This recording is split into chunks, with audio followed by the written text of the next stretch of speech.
And so for more on that, let's welcome in the head coach of the UCLA Bruins, Cori Close. Cori, we appreciate your time. I know there's a lot going on for your team. You got finals starting today. You just got back to practice. I'm curious because we've been asking all the coaches this. How'd you guys find out?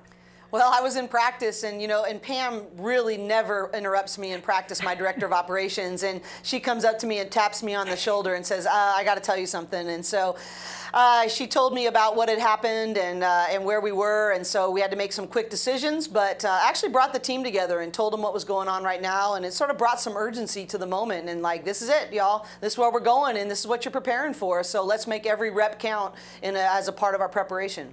And Cori, no matter what record Tennessee has, they're still Tennessee. I know you faced them, I think, in 2011. When you saw that it was Tennessee, or you heard it was Tennessee, what was your reaction to that, your team's reaction? Well, it's funny, when they did that 7 teams on the bubble, I said to myself this morning, Tennessee's going to be in. And, I think it's a very interesting draw.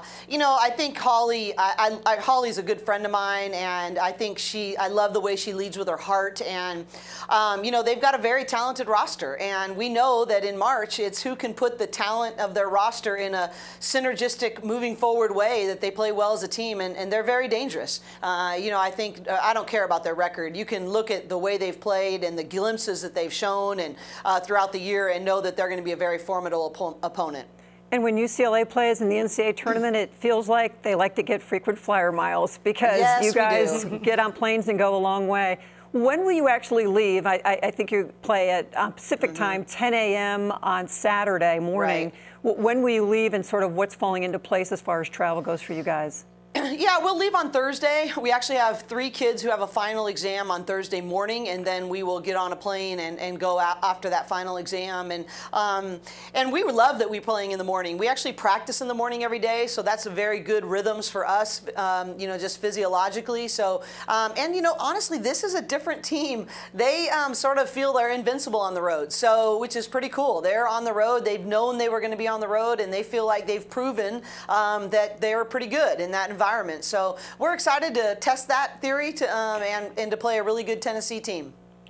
Cori, I know obviously you guys had that painful loss to Oregon in the semifinals of the Pac-12 tournament. What conversations have you had with your team since then, and what have you felt has been the vibe in the locker room coming off that game?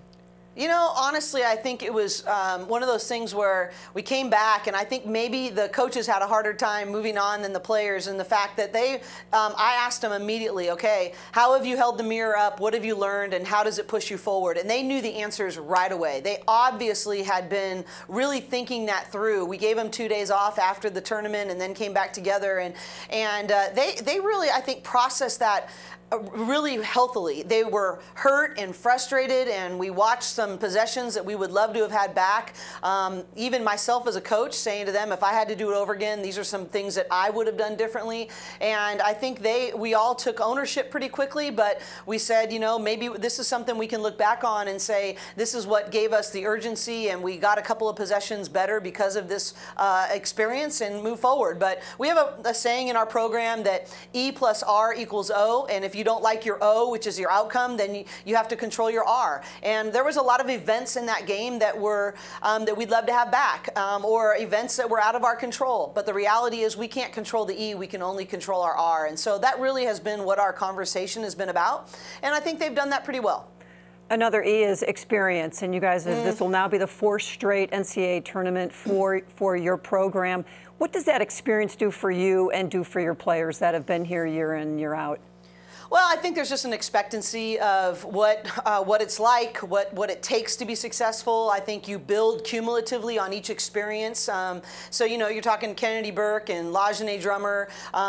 This is their 4th go-around of the NCAA tournament, and Chrissy Baird the same way. And we really challenged them in practice today that you 3 need to pave the way. But I think it really does. There's just a expectancy of what it takes and how to prepare. And I think that goes a long way. But we also still have a lot of people that have never been the ones that have the target on their back. And, Michaela Onyenwere is now getting used to being the go-to player that everyone's scouting report is around. But the reality is she's never done that in an NCAA tournament. So she's pretty much met every challenge, so I'm excited for her to meet this one as well. And Cori, we are excited to watch you meet this challenge. Best of luck going forward in the month of March, and looking forward to seeing what we have in store for your team.